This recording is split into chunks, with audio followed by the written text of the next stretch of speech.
Terima kasih buat Pak Bob yang telah memberikan waktu buat saya di pembicara terakhir. Seperti biasa, kita ada jagoan-jagoan urusan data dan rumus, itu tadi Pak Iksan ada di depan, teman kompak saya. Terus ada jagoan-jagoan COVID dengan segala pencegahannya, itu ada Pak Anton, teman kompak saya juga. Ada Pak Daryanto, bicara tentang maintenance, teman kompak juga semua. Jadi memang semua teman-teman juga. Sekarang kita masuk, ini bicara ke urusannya lebih ke orangnya. Kalau tadi dua sebelumnya ada ke mesinnya. Kayak mana manage orang agar turnover rendah dan profit tinggi. Mungkin ada beberapa juga peserta yang dari Malaysia, saya yakin kayak mana ini udah tahu lah cemana kalau bahasa Medannya. Jadi kayak mana itu kalau Medan agak ke pinggir dia. Jadi kalau rumahnya di Siantar udah pakai kayak mana, dia bukan cemana lagi. Seperti yang tadi sampaikan Pak Bob, memang seringkali kita mengeluh terus karena banyak kali waktu kita memang hanya untuk melihat kekurangan-kekurangan yang ada di perusahaan. Jadi kenapa bisa seperti itu? Karena memang waktu kita habis aja untuk melihat kekurangan-kekurangan itu, sehingga kita tidak punya waktu yang cukup dan kita memang tidak fokus kepada pekerjaan itu. Kenapa nggak fokus? Biasanya pengalaman saya 27 tahun di industri sawit, itu memang kita nggak pernah mencintai atau menikmatin pekerjaan itu. Iya, jadi kalau kita nggak bisa nikmatin pekerjaan itu, saran saya, Bapak Ibu pindah aja ke industri yang lain, karena memang itu membuat pertama kita waste time, makin tua umur kita, dan juga mungkin wajahnya Bapak dan Ibu bisa tidak sesuai dengan usianya. Usianya masih 40, tapi casingnya kelihatan seperti 50. Nah, itu tanda-tanda kalau Bapak dan Ibu nggak nikmatin pekerjaan itu, ya. Nanti gimana trik untuk bisa menikmatin pekerjaan, Bapak nanti dan Ibu bisa hubungin saya. Nanti kita bicara lebih panjang. Oke, ini materinya kayak mana manage orang. Jadi ini bicara tentang fokus di pabrik, tetapi bukan hanya di pabrik sebenarnya. Dimanapun kita berada, memang manage orang itu adalah materinya diklik Pak Bonar. Ya. Materinya belum Bapak klik.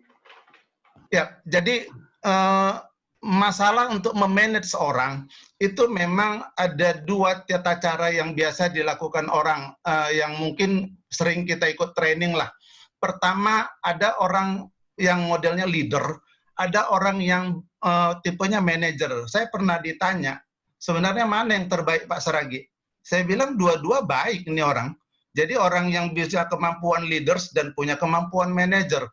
Memang pengalaman kita Pak, kalau orang yang punya kemampuan leader bagus, sering sekali fungsi manajerialnya, fungsi day-to-day operationalnya memang dia nggak terlalu kuat. Ada orang yang memanajer ataunya day-to-day operationalnya kuat, tetapi kalau diharapkan dia memotivasi orang, dia nggak kuat juga, tetapi nggak perlu dipecat juga Pak, karena Bapak juga sebagai atasannya nggak hebat-hebat juga dua-dua, ya. Cuma menangnya Bapak di atas dia, jadi tahu aja kekurangannya. Tetapi sebenarnya Pak, leader dan manajer ini adalah bagaimana Bapak mengkombinasikan tim Bapak di pabrik itu. Sehingga contoh, kalau ada mill manager Bapak kuat di leadersnya, cari askepnya atau asisten maintenance atau prosesnya yang kuat dari sisi manajerial. Maksudnya manajerial itu ting-tong day to day tentang teknisnya gitu.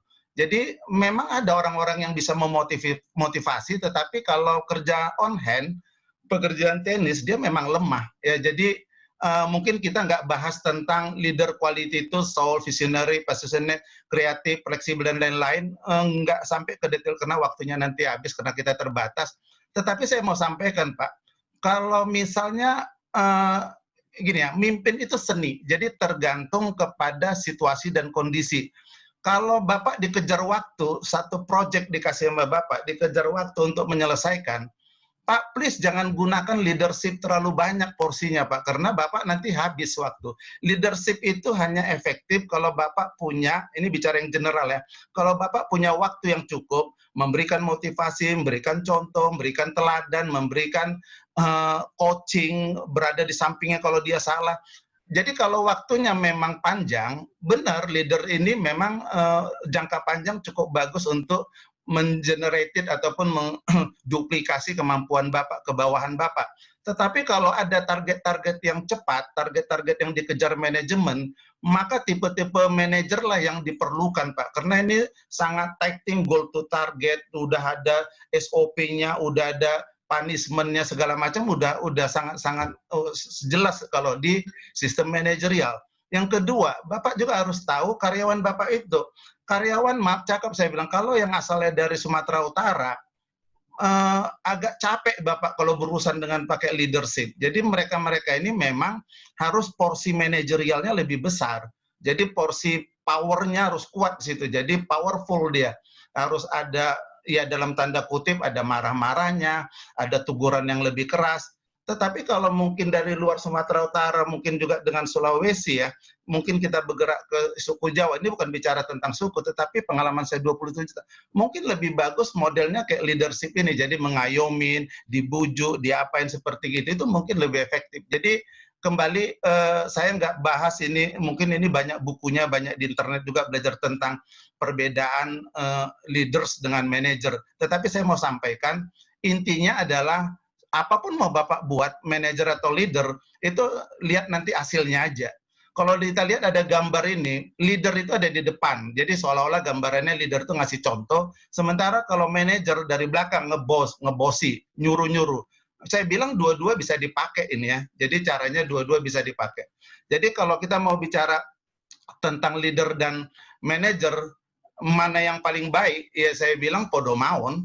Jadi dua-dua bagus, Pak. Jadi nggak usah juga didebatkan mana yang lebih bagus dan segala macam. Tetapi memang sebaiknya pemimpin untuk level minimum manager, di sini kan mayoritas manager ya, mempunyai kedua aspek ini, Pak, supaya Bapak lebih lengkap ya. Karena ada saatnya juga lagi slow down seperti gitu, fungsi-fungsi leadership ini sangat-sangat dibutuhkan, Pak. Terus berikutnya, bagaimana dengan distribusi normal curve untuk performance appraisal employee. Jadi, sorry, ini employee-nya salah tulis, kebanyakan kurang E-nya. D-nya harusnya nggak ada. Pak, ini adalah penilaian yang memang disebut dengan normal distribution penilaian untuk appraisal kita. Jadi, kira-kira gini, di tengah itu, Pak, yang C itu adalah orang yang kemampuannya sedang-sedang aja, average performance, ya. Sementara kalau yang B itu di atas rata-rata, atau kita kasih dengan nilai B. Yang paling tinggi, yang paling kanan, itu adalah high performance, atau kita kasih dengan nilai A. Yang mulai jelek itu D, below of average performance. Jadi yang paling parah itu E. Jadi E ini memang agak-agak pusing Bapak dibuatnya biasanya. Jadi E ini dengan A, itu kurva normalnya Pak, biasanya 10%. Ya, A dengan E, Bapak lihat di tabel ini, ada di tabel ini, itu kurvanya 10%. Maksudnya porsinya ada 10%. Untuk B dan D itu 15%. Yang paling banyak memang yang medium, ya, jadi average performance itu 40%. Sampai sini suara saya masih jelasan, Pak Bob? Pak Bob? Jelas. Oke. Yang jadi masalah, Pak, seringkali kita kalau dibuat menilai karyawan ini, terutama kelakuan asisten ini, manajer pabrik pun sama. Itu pakai yang safety player boss itu yang kanan itu, Pak. Jadi kalau disuruh nilai 20% A, 30% B, 50% C, nggak ada yang D, nggak ada yang E. Kenapa? Safety player, karena nanti diributin sama karyawan. Tapi nanti suatu-suatu, kenapa pabrik mau rusak-rusak terus? Gimana Pak, karyawannya pun Pak, sontoloyo semua Pak. Giliran ditanya bos kenapa pabrik rusak, disalahin karyawan sontoloyo. Tapi kalau disuruh menilai, nggak berani buat D dan E. Dan ini memang udah rahasia umum, jadi nanti dilempar ke atas. Kita kasih dia nilainya misalnya CBA, nanti tiba-tiba di atas ada 1-2 orang yang nggak dinaikkan gajinya, protes. Begitu protes kita bilang lah, bukan aku yang buat nilaimu jelek itu, aku udah buat bagus. Itu bos di atas itu yang parah itu. Mulai ngeles kan. Jadi kalau Bapak masih model-model seperti gitu, sebaiknya pindah Pak dari pabrik sawit ke pabrik tahu. Bapak memang mentalnya mental tahu. Ya, jadi kalau memang normal seperti ini dipakai oleh seluruh industri di dunia. Saya juga udah buka beberapa industri-industri yang lain. Jadi normalnya memang seperti ini. Pak, pertanyaannya gimana kalau anggotaku udah kubuat bagus sekali Pak? Masa harus ada D, ada D? Iya, memang. Jadi yang bergerak itu nanti adalah rata-rata kemampuan anggota Bapak. Jadi kalau Bapak udah bagusin performannya, mungkin tahun pertama kondisinya seperti ini, tahun kedua average performan Bapak itu bergerak Pak. Jadi seperti grafik yang kedua ini. Jadi setelah Bapak misalnya aturkan di satu pabrik, dan mereka udah menjadi lebih bagus, maka average performanya itu yang lebih bagus. Kalau dulu average-nya misalnya nilai 60, maka sekarang average-nya udah nilai 70, Pak. Tetap aja ada yang orang yang sontoloyo, Pak. Jadi, sontoloyo itu dalam arti dia orang yang paling jelek di antara orang yang paling baik. Ya, karena Bapak harus bisa terus meningkatkan, ya kalau istilah saya masih di Sinarmas, namanya rising to the sky. Jadi nggak ada batasan kepuasan itu. Kalau udah dapat OILO 1,4, dikejar 1,35. Kalau dapat 1,5, buat 1,3. Makanya kita sepakat dulu waktu manajer Sinarmas. Jangan buat 1,3 kita. Kalau udah dapat, nein aja jadi 1,39. Nah, biar tetap standarnya 1,4. Tapi itu nggak usah ditiru, Pak. Itu udah tobat kita, nggak kita lakuin lagi, Pak. Ya, terus bagaimana people management strategisnya tentang hal itu? Ini kembali ke grafik tadi, Pak. Pak, seringkali kita bingung, jadi nggak tahu mengatasin ini, bicara manpower ya. Kita bingung gimana mau ngurusin karyawan ini. Karena kita kadang nggak punya strategisnya, Pak. Jadi gini, kalau ada 100 orang karyawan di bawah kita, maka Bapak fokus aja lah, Pak, kepada orang yang 5 paling bandel, dan 5 yang paling bagus. Karena untung ruginya perusahaan itu sangat-sangat ditentukan oleh orang-orang ini, Pak. Terus Bapak bilang, kenapa orang itu, Pak Seragi? Kenapa nggak yang mayoritas? Karena yang hancurkan, yang buat sabotase pun nanti yang 5% yang sontoloyo itu, Pak. Yang bandel-bandel itu. Dan yang nanti membuat inovasi-inovasi itu adalah orang-orang karyawan Bapak yang tadi yang saya bilang 5-10% itu. Jadi, kalau Bapak buat meeting rame-rame, silakan A, B, C, dan E ini baris sama-sama 100, tetapi khusus orang yang di golongan A dan E, ini yang saya bilang orang-orang VIP, Pak. Very important employee. Jadi Bapak harus punya waktu ke orang dua ini. Yang E ini harus Bapak lakukan konseling, Pak. Jadi nggak perlu Bapak tatap muka sama yang tipe D, C, dan B. Ini bicara secara umum ya, Pak. Jadi Bapak siapkan waktu Bapak supaya at least sebulan sekali panggillah 4 mata orang-orang yang di kategori E ini, Pak. Ya, jadi supaya mereka tahu diperhatikan. Jadi istilah kalau di KPK TO, target operation. Yang kedua, Bu, coba di switch view-nya, Pak. Kan ini biasanya provokator lah, Pak. Saya masuk di beberapa perusahaan yang sosial problemnya sangat berat. Saya nggak pernah niat mecat orang yang paling bandel. Biasanya nomor 1, nomor 2 yang paling bandel itu malah saya buat bagaimana caranya supaya waktu saya panjang, dan ini pikirannya saya switch supaya sebelum yang lawan perusahaan, jadi berbalik ke arah kita. Mungkin di sini ada teman-teman yang dari X-Ray Kaltim. Saya waktu pertama jadi head mill di sana, di demo, tetapi waktu itu saya bilang sama presidennya, kasih waktu saya kurang lebih sekitar 1 bulan untuk membereskan ini, jangan cepat-cepat untuk urusan gajinya diturunin segala macam. Akhirnya 3 pabrik merek Ria Kaltim itu 2 per pabriknya, provokatornya semua, itu kita ajak dulu benchmark ke Astra dan Sinarmas. Bayangkan dari Kembang Janggut, itu 4,5 jam naik speed dari Kota Bangun, dari Balikpapan, Samarinda ke Kota Bangun naik speed 4 jam, itu speednya yang udah pakai 2x200 PK, punya direksi. Itu kita bawa, Pak, jalan-jalan ke Riau, orang yang paling bandel-bandelnya semua. Jadi saya ikut satu lagi GMHRD-nya. Jadi kita ber-8. 6 nggak pernah naik pesawat, Pak. Dan saya udah bilang ke manajemen, kita kasih hotel yang paling bagus, makan di tempat yang paling bagus, dan pakai Garuda semua. Bahkan ada karyawan yang nggak bisa buka pintunya, tidur di luar selama 2 jam. Waktu saya balik, kenapa kok di luar? Gimana cara bukanya, Pak? Dasar sontoloyo. Jadi akhirnya kita switch otak mereka, kita kasih lihat pabrik-pabrik yang bagus. Mereka tahu, oh ternyata ini pabriknya lebih tua, Pak, di Astra, lebih bersih, gajinya lebih kecil dari kami, ngolahnya lebih banyak. Akhirnya dengan membuka view mereka nggak perlu saya capek ngajarin dan marahinnya, mereka berubah, Pak. Akhirnya nggak ada demo-demo lagi, karena sebenarnya orang yang 6 inilah yang sebenarnya paling efektif ngatur kawan-kawannya.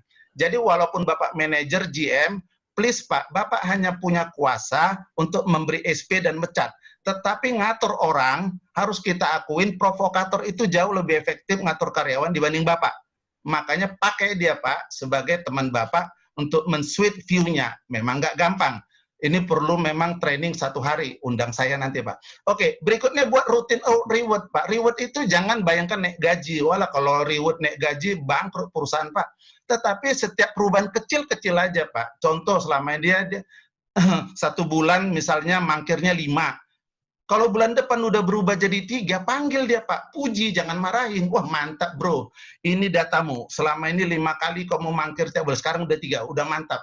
Senang saya lihatmu, inilah orang paling bagus. Puji aja deh Pak, semua orang senang dipuji Pak. Sama kayak Bapak juga, pasti senang dipuji. Terus berikanlah basic training sedikit. Nah, ini yang namanya 1-5 kan pembinaan Pak. Tetapi memang kalau Bapak nggak bisa bina, memang dasarnya orangnya sabdeng, maka lakukanlah binasakan Pak.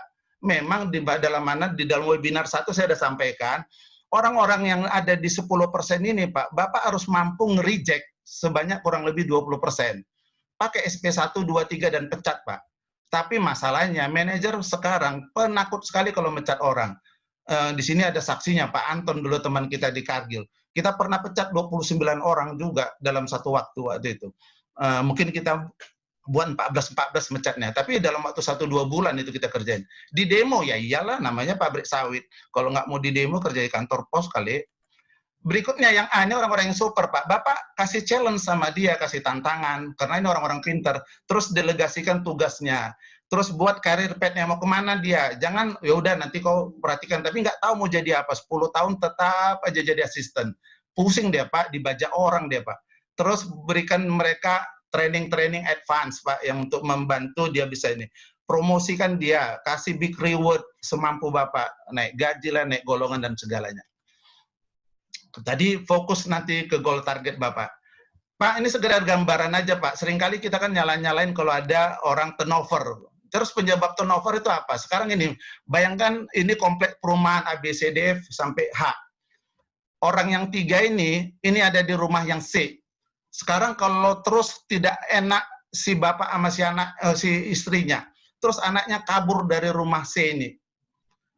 Penyebabnya, apakah mungkin penyebabnya orang dari rumah E, F, G, H, A, dan B? Menurut saya enggak. Jadi kalau ada masalah di dalam rumah itu, penyebab paling utama adalah orang yang paling sering berinteraksi dengan si anak itu. Jadi kalau ada orang yang nggak puas di satu perusahaan, dan orangnya bagus ya, kalau orangnya sontoloyo biarin aja dia resign buat syukuran kali. Kalau ada orang bagus dan tiba-tiba resign dari perusahaan Bapak, saya harus katakan Pak, bahwa itu penyebabnya adalah orang-orang yang terdekat sama dia. Siapa orang-orang terdekat sama dia? 3 aja Pak. Di mana-mana kita bekerja orang terdekat itu atasan, bawahan, sama sejawat. Sejawat itu 1 level ya Pak ya. Kalau asisten proses, berarti asisten maintenance, kira-kira gitu Pak. Ya, jadi ini orang-orang terdekat kita. Di atasan marahnya luar biasa, kayak hantu aja marah Pak. Dia berantem sama istrinya, di pabrik dia marah-marah. Kan kelewatan juga Pak. Nah, kalau bawahan mungkin nggak marah sama Bapak, tapi sebel aja lihat Bapak, dilirik-liriknya aja. Kalau sejawat mungkin nggak marah juga sama Bapak, tutup mulut dia di depan Bapak, tapi di belakang Bapak, tak apa-apa ya bilang. Jadi maksud saya sampaikan Pak, kalau turnover tinggi, ini khusus kita bicara orang yang bagus ya, talent people Pak. Kalau ada orang-orang turnovernya tinggi dalam satu perusahaan Pak, itu kenapa terus berlanjut seperti itu? Karena memang kita nggak pernah sadar bahwa penyebab utamanya itu kita-kita juga atasannya, Pak. Cuma yang sering kita salahin tahap apa aja. Oh, itu di sana ada perusahaan yang nawarin tinggi. Saya pernah bertengkar 2 tahun yang lalu, gara-gara ngerekrut salah satu dari grup. Saya nggak usah sebut nama grupnya. Semua ada orangnya di sini kok. Marah itunya, GM-nya, oh bukan GM-nya, di bawah GM-nya, RC atau apalah itu. Marah-marah sama saya. Pas lagi, oh tega banget ngebajak orang, blablabla. Kukukuyu. Jangan orang lain Bapak salahin, Pak. Jadi kalau misalnya anak Bapak kena narkoba, kepala RT-nya misalnya agen narkoba, bukan kepala RT-nya yang Bapak salahin, rumah tangga kita beresin, karena orang-orang itu kan ada di bawah kita. Jadi seringkali, ini semua saya lihat di internet, jadi kalau orang tinggalkan pekerjaan, orang tinggalkan perusahaan, itu gara-gara manajernya yang sontoloyo. Ya itu alasan utamanya. Walaupun nanti akan kita lihat beberapa alasan yang lain.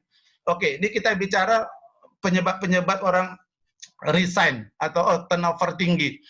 Tapi kita bicara skop yang talent people aja ya. Jadi kalau orang-orang yang kena pecat gara-gara perbuatan pidana dan lain-lain, kita nggak bahas itu, Pak. Ini kita bicara orang yang pintar-pintar. Sampai sini masih dengar Pak Bob ya?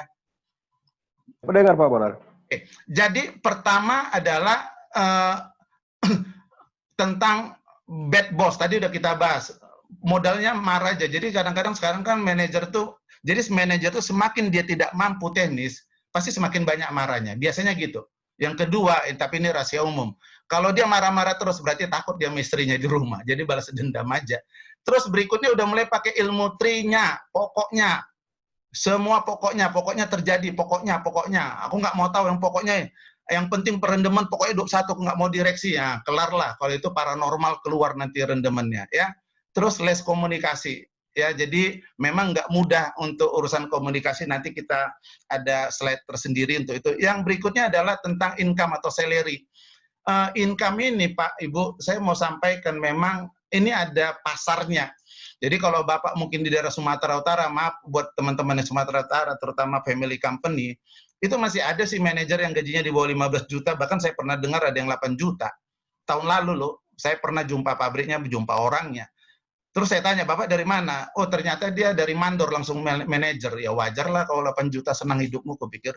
Ya, itu ada pasarnya, Pak. Bapak jangan terlalu jauh dari pasar, karena pasar itu udah proven. Jadi kalau Bapak keluar dari pasar, saya mau sampaikan, Pak, orang yang gajinya kecil, betah di satu tempat, itu dua aja kemungkinannya. Pertama, nggak laku dia di luar dengan harga yang sesuai pasar, atau yang ketiga, di dalam ternyata dia punya pendapatan yang besar, Pak. Macam-macam lah itu, dia punya sawit, atau dia pindahkan bearing, saya nggak tahu.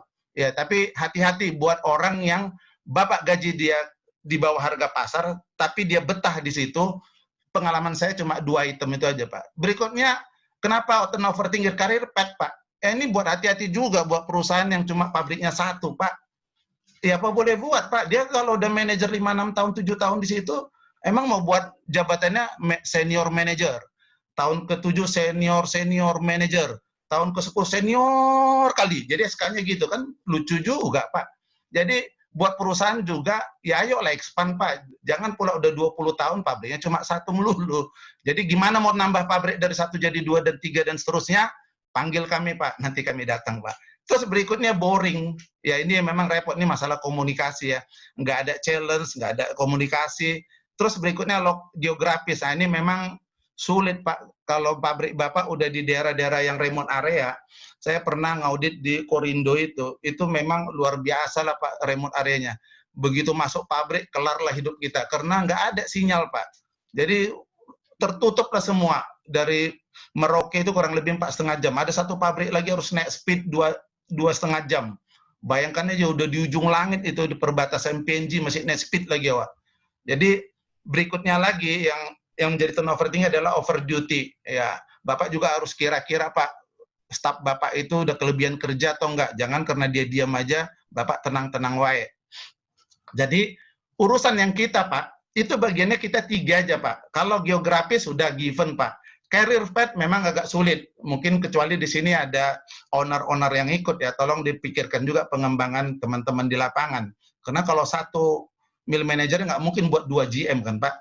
Aneh juga kalau satu pabrik 2 GM. Terus berikutnya adalah income. Itu memang di luar wewenang Bapak. Tetapi sampaikan aja ke atasan kalau memang tidak sesuai pasar. Jadi kita fokus ketiga ini aja, Pak.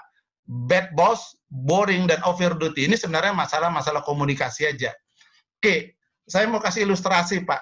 Kalau ada seorang anak, anggap namanya si Brian, ini ketepatan anak saya namanya si Brian. Saya minum bentar. Terus di depannya ada 2 yang nawarin. Satu pakai Mercy S-Class, Bapak yang di atas. Gambarnya masih ada kan Pak Bob sama suara bagus? Bagus, gambar oke. Di bawah ada bapaknya, pakai mobil odong-odong warna biru di bawah.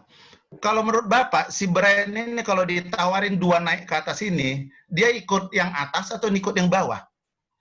Saya yakin dia ikut bapaknya, walaupun mobilnya odong-odong. Kenapa dia ikut bawahnya? Karena komunikasi dia dengan bapaknya bagus. Dan dia personal touch-nya atau personal itunya jauh lebih kuat dibanding yang atas. Jadi walaupun ada perubahan-perubahan 25-30% gaji, sepanjang Bapak bisa bagus komunikasi dengan bawahan, saya hakul yakin mereka tidak akan pindah. Ya, jadi itu dia. Tetapi kalau memang Bapak memang gajinya terlalu jauh, ya memang ya pindah dia, Pak. Ya, jadi saya mau sampaikan, penting komunikasi supaya dia merasa dekat sama Bapak. Dia akan pilih orang yang dekat dengan dia. Ya, sekarang kita bicara communication skill, Pak. Jadi dari semua yang kita bicarakan tadi di awal itu semua urusannya di communication skill. Ini adalah sebenarnya materi-materi yang sangat advance, karena communication ini kalau kita mau jujur, Bapak coba lihat, orang yang karir path-nya cepat, itu ternyata kemampuan teknisnya tidak yang terbaik di antara yang ada. Jadi gini, kalau ada 20 misalnya nanti manajer, nanti yang naik jadi GM, itu bukan orang yang teknisnya kuat kali, enggak. Tetapi orang yang mempunyai communication skill yang sangat-sangat bagus. Tapi ada orang bilang, itu penjilat. Enggak. Jadi ada orang yang memang setiap atasan dia cuma dekat. Terus apa yang bedakan penjilat dengan enggak penjilat? Penjilat itu, Pak, memang setiap atasan dia dekat, tetapi job desk-nya enggak dilakukan. Tetapi orang yang jago communication skill adalah orang-orang yang setiap atasan berganti, mau bule, mau Batak, Jawa, Madura, dia dekat terus. Jadi baru 2 hari udah kayak bisa makan sepiring berdua gitu. Itu yang bagus, tapi job desk-nya juga dia jalankan ya. Jadi yang membedakan penjilat dan nggak penjilat itu adalah apakah job desk-nya dijalankan atau enggak. Karena kita pasti senang lah promosikan orang yang dekat sama kita secara komunikasi. Oke, sekarang kalau kita bicara tentang mencegah turnover ke bawahan. Pak, pertama Bapak kalau ngomong ke bawah itu adjust level frekuensinya, Pak. Jadi turbin baru yang paling mahal sekalipun pakai KKK. Kalau dulu yang paling mahal setahu saya KKK itu. Sekarang mungkin ada yang paling mahal itu Dreseren, tetapi memang belakangan ini dia kalah dengan merek-merek lain. Itu kalau diadukan misalnya dengan genset, biar yang merek paling mahal misalnya merek punya Trakindo, itu Pak nggak bisa digabung atau disinkronkan kalau frekuensinya nggak sama. Jadi samakan dulu frekuensinya. Seringkali kita bicara ke bawahan, kita udah ngebosi. Ya nggak bisa lah Pak, jadi samakan. Bapak pernah lihat kan kasus-kasus di mana ada laki-laki wajahnya berantakan, tiba-tiba dapat istri yang cantik. Pasti awalnya, waktu PDKT-nya, itu frekuensinya sama gitu. Ya orang bilang pandai ngerayu atau apa. Ya tapi itu, ngerayu itu sebenarnya bagaimana menamakan frekuensi supaya nanti enak komunikasinya. Berikutnya yang kedua, itu adalah start from zero. Jadi gini, seringkali kita kalau ngadapin orang yang bandel, di otak kita, lah kau kan emang dari dulu, dari 5 tahun yang lalu udah bandel, dari manajer zaman dulu kau provokator. Nggak bisa Pak, kalau Bapak udah punya fokus seperti itu, ya orangnya nggak bisa berubah Pak. Tapi cobalah, silakan ada tersimpan di otak Bapak, tapi silakan Bapak bilang sama dia, oke, start mulai sekarang saya mimpin di sini, Anda mulai dari kertas putih, jadi start from zero. Kasih dia target-target kecil Pak. Mungkin mulai yang tadi saya bilang, kalau dia mulai mangkirnya dari 5 hari jadi 3 hari, puji dia Pak. Jangan harap dia tiba-tiba jadi bagus, nggak bisa Pak, namanya budaya. Terus berikutnya adalah appreciate terhadap kecil-kecil perubahan, itu yang saya bilang Pak. Kalau ngasih appreciate atau award itu nggak selamanya naik gaji, naik golongan. Enggak, Pak. Saya tepuk aja bahu kalau misalnya loading rem lebih rajin disapunya, udah senang kali karyawan itu. Apalagi yang nepuk bahunya itu GM. Itu senangnya setengah mampus, Pak. Jadi Bapak di sini kan banyak udah level PC, level GM, bahkan ada level direktur. Kalau datang Bapak ke pabrik, bulan lalu datang agak jorok. Bulan berikutnya Bapak agak bersih. Nggak perlu Bapak puji manajer dulu, Pak. Operatornya itu aja puji, Pak. Karena operator itu kalau Bapak puji, tepuk baunya itu kan nggak lebih dari 5 detik, Pak. Itu diingatnya seumur hidup, Pak. Cerita dia sekampung, Pak. Kita pun kalau misalnya ditepuk bahu kita sama menteri, misalnya menteri perdagangan, Pak, mungkin kalau bisa Bapak foto tempel di dinding ini, masuk ke Facebook. Kalau kita senang digituin orang, lakukanlah gitu kepada orang lain. Ya, potential loss, tadi kita bicara terhadap resign yang employee. Pak, kalau Bapak ada ngadapin orang yang resign, ini kita bicara kembali lagi yang talent people, Pak, yang bagus ya. Pertama kan Bapak harus rekrut yang baru kan. Rekrut baru itu ngaco, Pak. Ngaco saya bilang gini. Pertama sebenarnya Bapak blank. Nggak tahu kemampuannya seperti apa. Karena pengalaman saya udah ratusan kali juga nginterview orang. Interview itu maksimum 25% tercapture isi otaknya, Pak, atau isi attitude-nya, atau isi kemampuannya. Bisa aja dia lancar, tapi waktu kerja babak belur juga, Pak, ngeluh aja kerjanya. Ya sekali lagi, kalau Bapak kehilangan orang bagus ketika melakukan misalnya rekrutmen yang baru, itu sebenarnya Bapak blank tentang capability dia. Nah, sekarang mungkin bisa dibantu Bapak dengan rekomendasi orang. Jadi kalau cuma ngarap karir.com, JobDB, Pak, please Pak, untuk level middle manager ke atas, saya nggak sarankan Bapak menggunakan itu, karena semua sampah akan masuk di situ, Pak. Percaya deh, semua sampah akan nyerbu di situ. Karena sampah-sampah itu tidak ada yang rekomendasi dia, Pak. Jadi orang-orang yang direkomendasi biasanya adalah orang-orang yang bagus. Tetapi yang kedua, Bapak lihat juga yang rekomendasi siapa gitu. Jadi pernah ada di dalam satu perusahaan, Pak, ini sebenarnya yang rekomendasi Bapak ini. Ya, Bapak yang rekomendasi orang yang di perusahaan settle, nggak pernah dikerja di wilayah Kalimantan Barat. Terus di rekomendasinya anggotanya ke situ.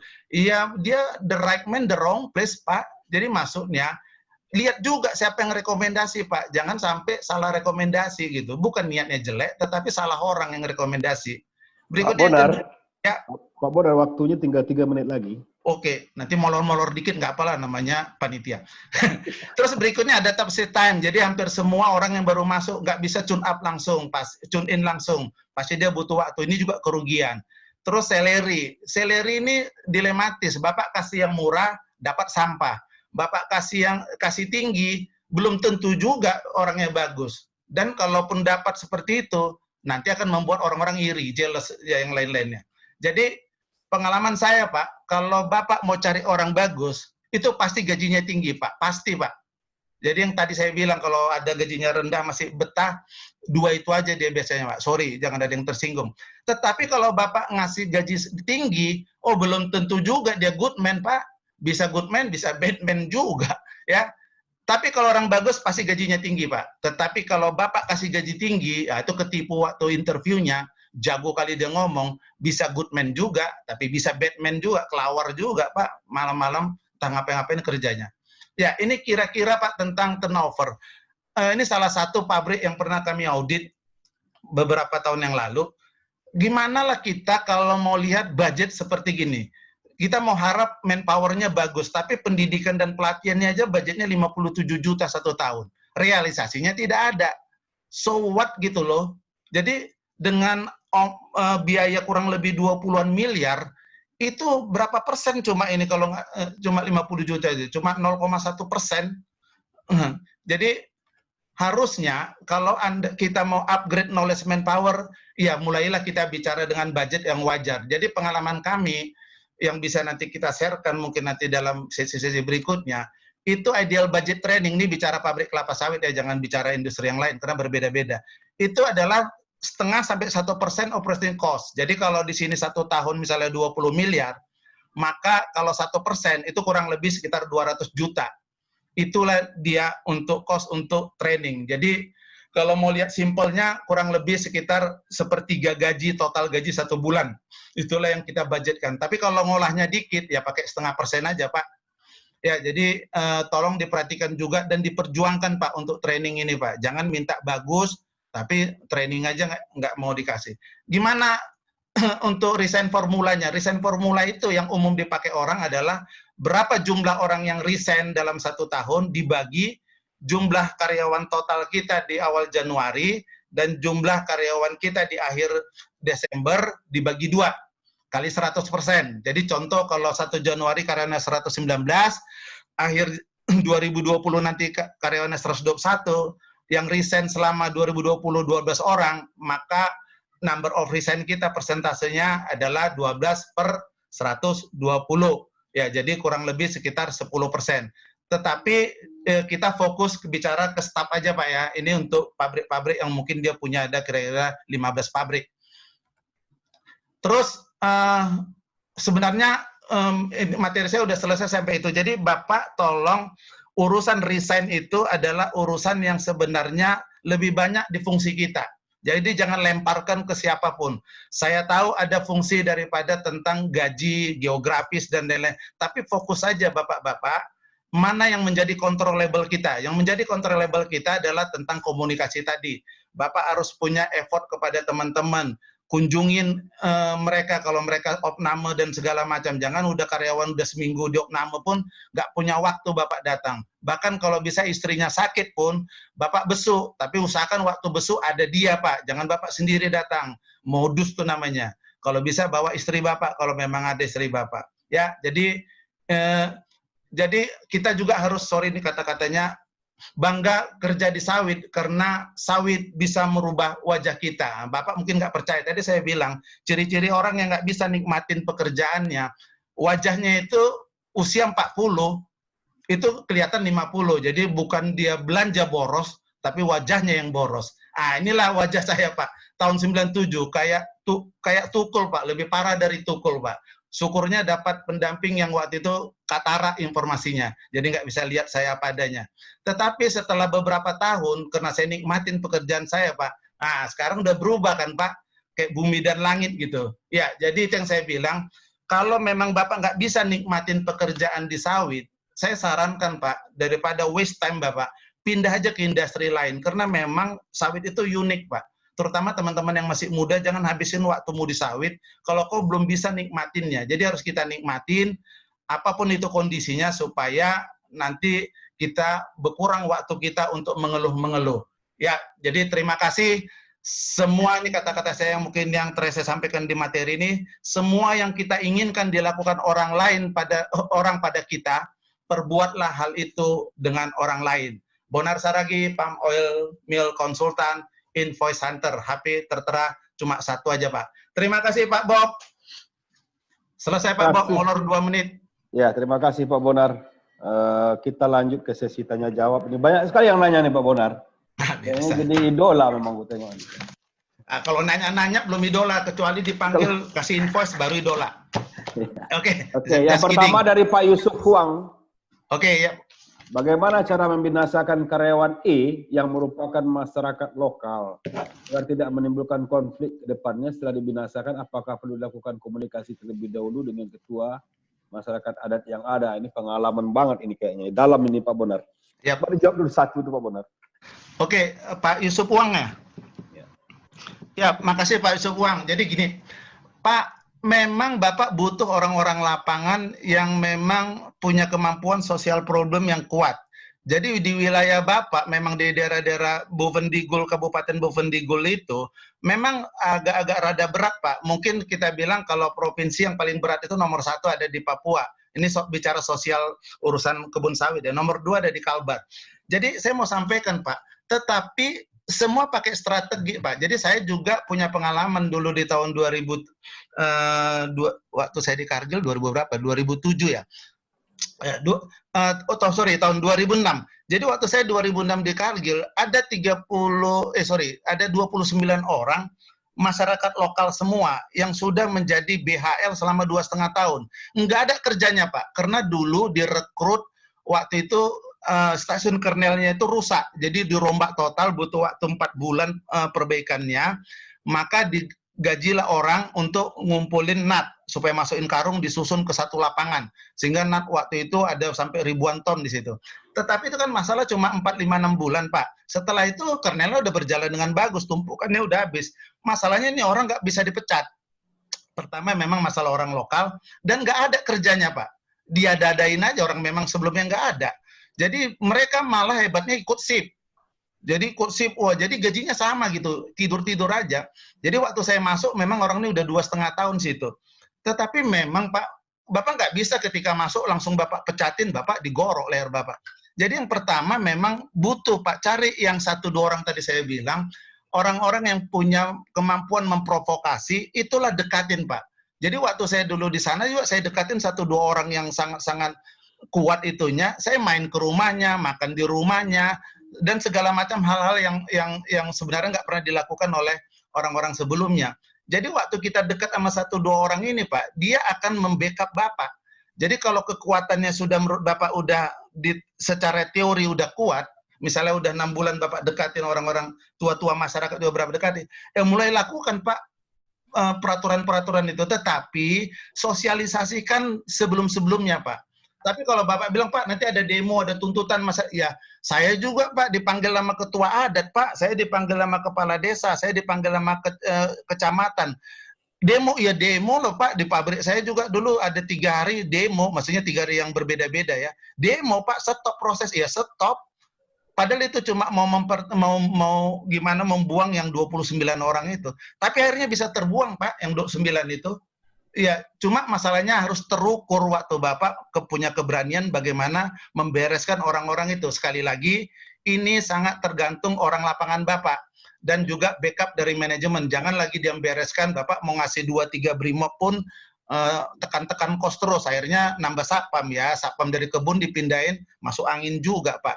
Jadi memang butuh orang-orang yang orang lapangan, Pak. Sehingga jadi gini, balik.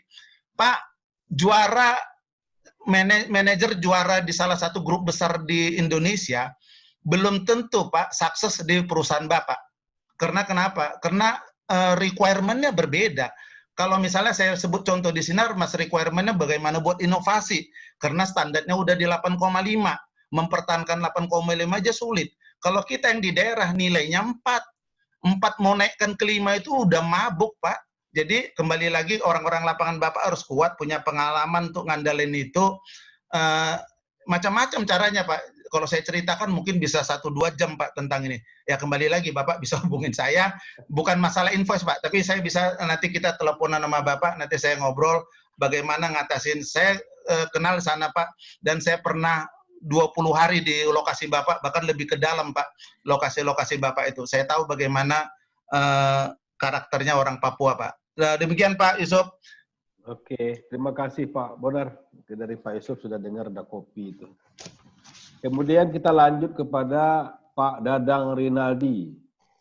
Izin bertanya Pak Bonar, nama Dadang Rinaldi, PT MSL Kaltim. Bagaimana cara yang efektif untuk merubah paradigma karyawan? Ini merubah paradigma karyawan, ini bukan asis yang diminta oleh Pak Rinaldi, Pak. Silakan Pak Bonar. Dari PT apa, Pak? MSL Kaltim. MSL ya? MSL. Oke, Pak Dadang Rinaldi, kalau dengar saya coba jawab Pak dari MSL. Maaf Pak, kepanjangan saya kurang ini, tapi nanti bisa kita jelasin. Pak, bagaimana ngerubah paradigma? Saya udah sebutkan Pak. Bapak mau ngomong bebusa-busa pun Pak, kadang-kadang mereka nggak ngeh Pak. Kenapa? Orang lebih cenderung percaya melihat dibanding mendengar, Pak. Dan itu hukumnya berlaku hukum general, Pak. Saya udah ceritakan tadi pengalaman saya. Saya pernah bawa orang yang nggak pernah naik pesawat dari Rea Kaltim, dari 3 pabrik yang provokator, tiap pabriknya ada banyak. Saya ambil aja dua ketua SPSI-nya lah, yang penggerak demo. Jadi waktu itu saya udah propose ke Presdir untuk minta biaya untuk membawa orang. Pak Saragi itu benchmark kok jauh kali naik pesawat segala macam. Apa enggak ada pabrik di Kaltim yang dekat-dekat aja? Enggak, Pak. Bukan masalah jauhnya, tetapi ini sekalian jalan-jalan saya cuci otak orang itu. Akhirnya disetujuin. Biayanya dulu, zaman dulu itu 75 juta, Pak. Kurang lebih sekitar 8 tahun yang lalu. Jadi kita berangkat dengan biaya 80 juta untuk survei itu ke pabrik Sinarmas dan pabriknya Astra. Jadi membuka paradigma itu memang Pak, pertama kembali lagi adalah menggunakan pola-pola leadership.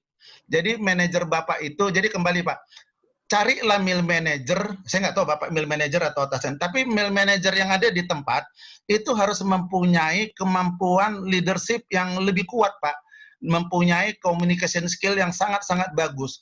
Karena pendekatan terhadap orang-orang seperti gitu adalah nggak bisa pakai hitam dan putih, Pak, nggak bisa. Jadi kalau Bapak hitam dan putih, kalau dia salah langsung pecat, nggak juga. Tetapi memang Bapak harus punya program secara sistematis supaya mereka bisa ikut. Supaya contoh gini, Pak. Di sini mungkin saya nggak tahu ada alumni dari PT MIS, mungkin Pak Darwisata salah satu alumni dari PT Mitra Inti Sejati Plantation. Waktu saya masuk dulu, Pak, tahun 2001 jadi mill manager di sana, itu karyawan yang telat, rata-rata telatnya itu 2,5 jam, Pak. Bapak mungkin bingung, apaan tuh 2,5 jam? Jadi 2,5 jam telatnya, Pak. Jadi kalau masuk kami jam 7, maka jam 7 kurang 10 diceklokin absennya sama satpam semua karyawannya, Pak. Padahal jam 7 itu yang datang tuh baru 2 orang aja, office boy sama tukang taman. yang lainnya nggak ada orang datang di pabrik itu. Ada yang datang jam 7.15, ada yang jam 7.30, ada yang jam 8, ada yang jam 9, ada yang jam 10, ada yang jam 11, ada yang jam 12, sampai setengah 2, karena jam 2 batas jam dinasnya. Dan itu terjadi, di dalam itu ada main judi, ada kantin di dalam pabrik, ada main judi, ada orang mabuk terkapar. Jadi itu kondisi pabrik yang paling serem yang saya lihat seumur hidup saya, Pak. Saya udah lumayan banyak jalanin pabrik sebagai auditor maupun visitor. Itu paling parah seumur hidup saya, Pak. Jadi waktu kita lihat seperti itu, saya bilang ini pabrik nilainya 2. Jadi kalau kita bilang Astra Sinarmas itu nilainya 9, ini pabriknya nilai 2, Pak. Kita bilang sama manajemen, Pak, cara nangannya ini. Kasih waktu saya dalam 1 tahun, saya rubah nilai 2 jadi 4. Jangan ngecap Bapak bilang angkanya 8 ya, Bapak yang terjebak. Waktu itu, ini sekedar sharing aja Pak, waktu itu saya lihat masyarakatnya mayoritas Katolik Pak, di daerah Bengkayang sana, Kabupaten Kalbar. Jadi karena saya lihat itu di daerah-daerah Katolik, yang 70% Katolik, maka setahu saya mereka kalau ketemu sama pastor itu setahun sekali belum tentu bisa ketemu Pak, karena itu di pelosok-pelosok. Pastor aja sangat sedikit di kabupaten itu, kalau nggak salah cuma 2 pastornya. Sementara daerah luasannya kan luar biasa. Akhirnya saya ketemuin pastornya, Pak Pastor, bisa nggak buat siraman rohani di pabrik saya setiap sebulan sekali, nanti hari Sabtu ininya. Oh bisa Pak Saragi katanya. Jadi di situ banyak umat Bapak juga, misinya bagaimana bekerja itu mereka bagian dari ibadah lah, bla bla bla. Jadi artinya Pak, sama kayak tadi orang bandel, untuk ngadapin orang-orang yang seperti gitu, Bapak pastor itu lebih efektif dibanding kita sebagai mill manager. Suruh pastor datang, kasih dia 1 kali UMR, saya udah minta uangnya ke direksi. Jadi 1 kali dia ngasih siraman rohani kurang lebih 1 jam, saya kasih UMR Pak. Ya senang, biarpun pastor nggak punya keluarga, dikasih UMR, kayak uang sekarang dikasih 3 jutaan gitu, 1 jam ngomong ya senang banget Pak. Nah, setelah itu saya undang lagi guru senam, ada ibu-ibu di situ yang masih muda umur 30 tahun, guru senam di Pontianak, saya panggil, Mbak bisa ngajar 4 kali senam tiap hari Sabtu? Oh bisa. Udah buat senam Pak di loading rem itu Pak. Oh iya di depan tracer, jadi di area rail track itu.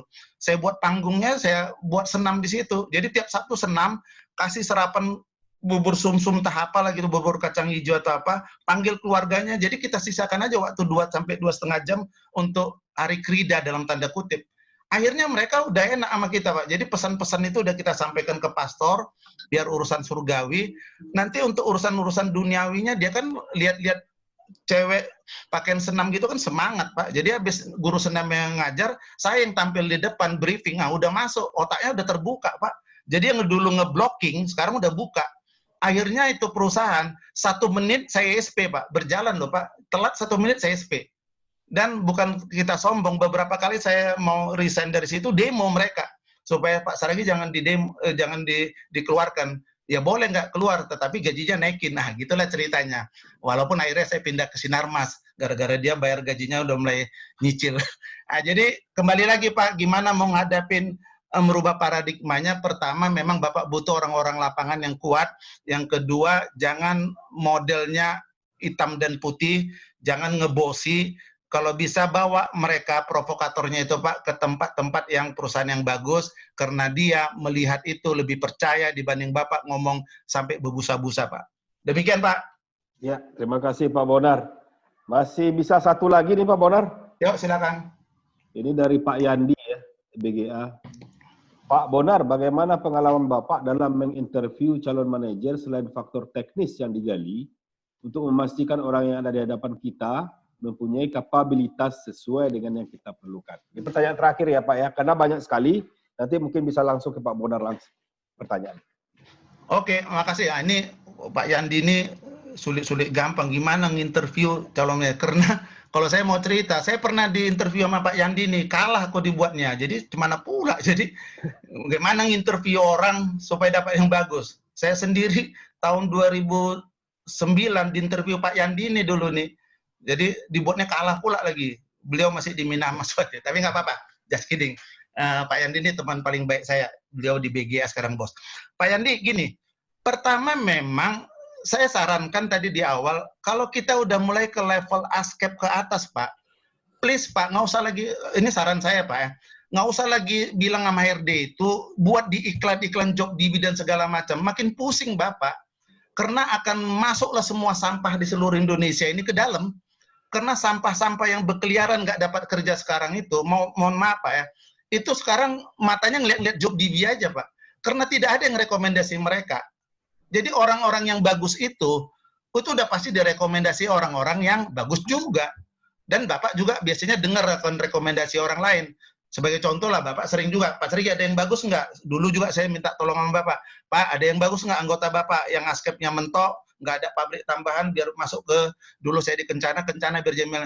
Kan seperti itu Pak. Nah, sekarang itu yang paling utama Pak. Jadi saya minta kepada teman-teman, kalau udah askep ke atas, sebaiknya pakai rekomendasi aja Pak. Nggak usah pakai job dia. Oke, tetapi kalau udah kadung ini orang kita hadapin, dan orangnya ini memang nggak kita kenal, nggak ada yang rekomendasi, blank, maka memang mereka suruh aja ceritakan tentang apa yang pernah dia buat tentang perubahan-perubahan di pabriknya. Kalau dia garuk-garuk kepala lah kemana, itu udah mulai ngarang itu Pak. Jadi memang agak teknis sekali nih Pak. Jadi memang orang yang ngarang itu matanya tak kemana-mana, kiri kanan gitu, nggak langsung keluar. Biasanya saya nanya itu Pak.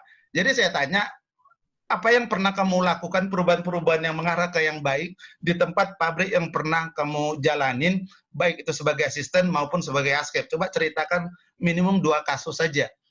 Nanti dia ceritain.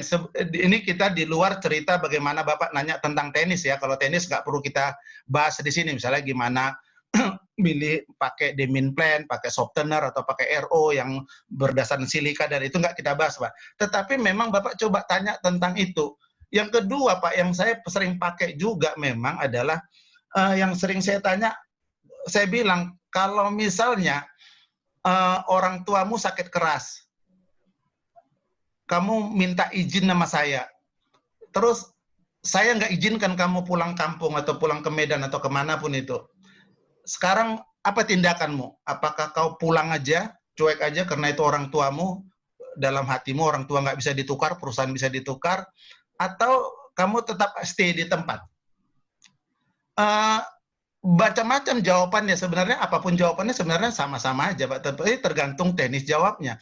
Kalau saya cenderung lihat orang, ada yang bilang, oh aku nggak mau Pak, itu kan orang tua Pak, ya, dia so sweet lah gitu, aku harus pulang Pak. Berarti kalau kamu pulang nggak ada yang bertanggung jawab situ, mill manager kosong, pabrik nggak pakai mill manager, jadi saya yang harus turun ke jadi mill manager. Ya itu pasti manajemen udah siapkan lah bla bla bla bla. Jadi sebenarnya gini Pak, coba lihat kengototan dia ketika Bapak punya kepentingan yang berbeda, perusahaan punya kepentingan yang berbeda dengan dia. Sebenarnya kalau dia bilang, Pak, oke, saya tetap stay, nanti mungkin dalam 1-2 hari akan kita lihat kondisinya, dan saya juga akan komunikasi nanti dengan Bapak, bagaimana, kalaupun nanti akhirnya kondisinya semakin parah, atau mungkin semakin apa, gimana cara supaya Pak. Itu jawaban yang sangat bijak Pak. Jadi teknis-teknis jawaban itu yang nanti kita lihat. Jadi memang orang-orang yang kadang-kadang keras kepala, songgong gitu, memang nanti akan kelihatan dari body gesture-nya. Tetapi memang kembali lagi Pak, saya tetap sarankan Bapak menggunakan rekomendasi-rekomendasi dari orang-orang yang terpilih. Jadi jangan pula gini, misalnya Bapak publish di grup praktisi kita, mohon infonya teman, saya mau cari mill manager yang bagus. Ya, itu ada 100 orang, 200 orang di situ Pak, nyerbu Bapak. Jadi pilih aja orang-orangnya, misalnya 5-6 orang, 7 orang teman Bapak, yang Bapak tahu karakternya dengan modelnya. Jadi gini, kalau Bapak bertanya kepada orang, misalnya nanya GM, mungkin yang Jawa, Pak Suhermanto misalnya. Kalau Bapak tanya Pak Suhermanto, maka Pak Suhermanto nanti akan rekomendasi mill manager yang model persis kayak badan dia. Pasti Pak.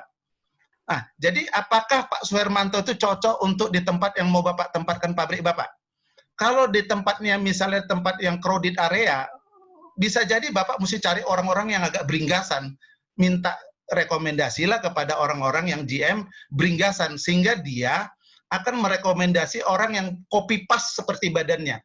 Ya, jadi kalau saya juga ngerekomendasi orang, kalau yang modelnya lemot-lemot tapi walaupun karirnya cepat, nggak bakalan saya rekomendasi Pak, karena itu bukan style saya, bukan selera saya.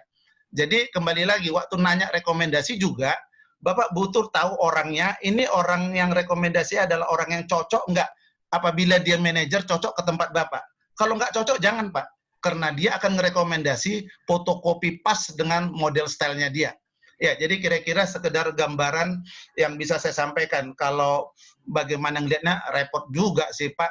Tapi saya memang cenderung kalau rekomendasi, kalau apalagi udah ada 2 yang rekom, Pak, mantap itu Pak. Sikat aja, ambil aja Pak. Itu bagus orangnya. Paling kekurangannya kurang teliti dari sisi administrasi. Nah, itu jangan Bapak cari yang sempurna, kasih KTU yang bagus dia Pak. Oh, bagus Pak, tapi kalau Bapak suruh dia buat PowerPoint persentase, hancur datanya Pak. Udah Pak, itu Bapak kasih aja dia ASCII yang bagus supaya klop. Jadi itu aja tips dari saya Pak Yandi. Puas nggak puas, semoga puas Pak. Makasih Pak.